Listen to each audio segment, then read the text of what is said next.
Hello, my name is Cynthia Nivyoandi, and this is the African News Network. Today we have the great honor of speaking with Honorable Chief Charumbira, who is the acclaimed president of the African Union's Pan-African Parliament. Mr. President of the PAP, welcome today. And we would just like to start off with finding out from you, as president of the legislative body of the African Union, could you kindly share some key areas of focus within the organization? Thank you very much, Cynthia, and thank you for this opportunity. Pan-African Parliament, as you know, was launched by the African Union in 2004. We celebrated 20 years in March this year. If you look at the protocol or the law that established the Parliament or the legislative arm of the African Union, it is very clear under the functions. Our role, first of all, is to facilitate policies, programs, even the legislative issues and objectives of the African Union. That's a broad agenda. Everything we are there to ensure that there is implementation of AU policies, programs, objectives. It's also very clear under number 2, it says we should ensure that there is observance of peace and security on this continent, including democracy and even a democratic culture, deepening of democracy on the continent. It goes further. Another function is to ensure that the people of this continent are aware of what the AU is doing, what programs the African Union has in the 55 countries of this continent. Okay.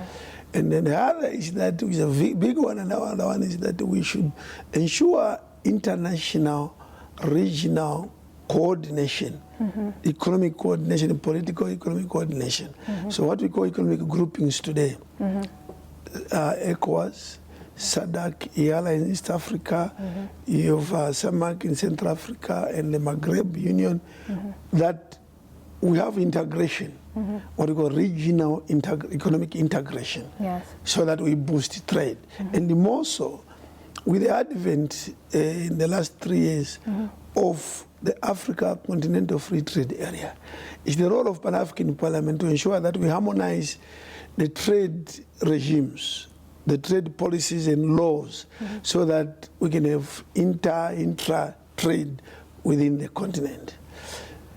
I can go further and have further, including harmonization and coordination of various programs. It's also under, and also actually approving the budget of the African Union is one of them. Okay. But under the umbrella of any parliament, our role also is to oversight and ensure that we come up with model laws and ensure that the citizens of this continent make an input into what the African Union is doing.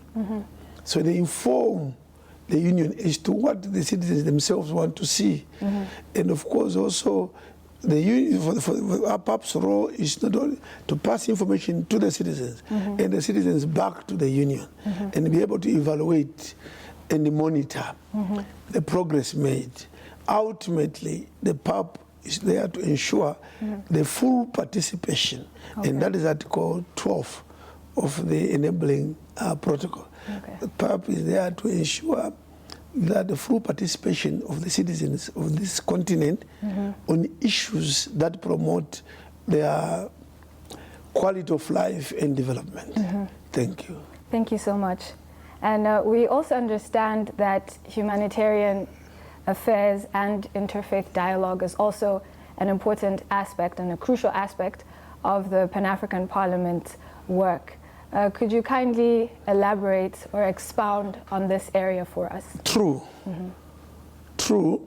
We've actually, as PAP now, following the international conference, it was a big, for all parliamentarians in the world. We met in Morocco some 2 years ago, and agreed that parliaments have to be very active on issues of humanitarian assistance, and anything that is humanitarian, issues of what you call religious dialogue. Yes. Religious dialogue, so that all those people that are active in the area of religion should also come on board, work with parliaments to ensure that we talk issues of peace in the world. Yes. And as you know, in Africa, peace has been elusive because currently we have more countries that are now under unconstitutional military rule. I think we have about 5 full time, and I can mention Mali, Burkina Faso, Guinea Conakry, Niger, and Sudan. Yes. In the last 10 years, we had none. We thought the coups had gone. Yes. So there's a lot of peacemaking, but even in countries that are not necessarily under military rule, look at DRC, for example. Yes. There was need for some negotiations. There's conflict here and there.